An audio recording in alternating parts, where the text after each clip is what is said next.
Сәлеметсіздер ме оқушылар?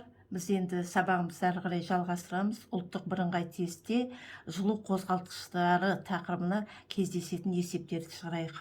Ол үшін біз мына жерден ұлттық бірыңғай тестті қарайық. Мына жерде 25-ші есепті оқиық. Пайдалы қуаты 73,2 киловатт, жылу қозғалтқыштарының қыздырғышының температурасы 127 Цельсий градус. Суытқыштың температурасы 7 Цельсий градус. Қозғалтқыштың қыздырғышы 1 сағатта беретін жылу мөлшерін тап дейді. Егер осы есептің оқып отырсақ, шартын оқыдық, бұл есеп сонда жылу қозғалтқышына беріліп отыр екен.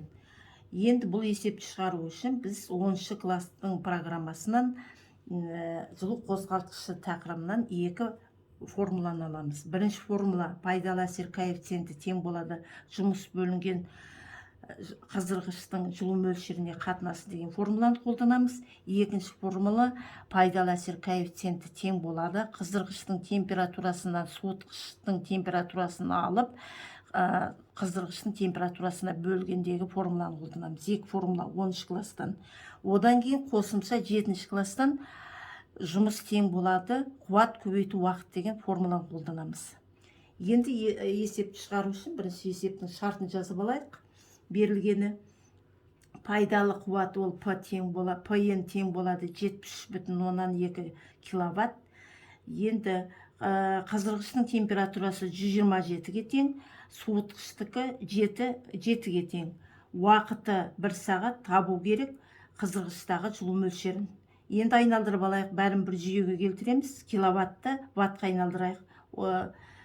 Киловатты ваттқа айналдырғанда біз 73,2-ні көбейтеміз 10-ның 3-ші дәрежесі ваттқа.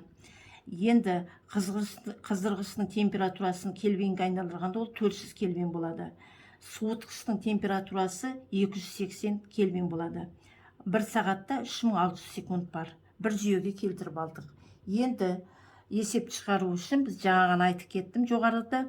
Екі формуланы қолданамыз. Пайдалы әсер коэффициенті тең болады А бөлінген Q1 қыздырғыштың жылу мөлшеріне бөлгенге тең. Екінші пайдалы әсер коэффициенті тең болады Т1 алу Т2 бөлінген Т1.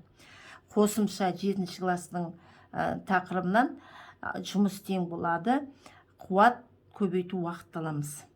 Енді мына формулағын түрлендіріп алайық. Қуат пайдалы әсер коэффициенті А бөлінген Q1 ол тең болады жұмыстың орнына мына формуланы қоямыз па, көбейту Т-ны бөлінген Q1 қыздырғыштың жылу мөлшеріне.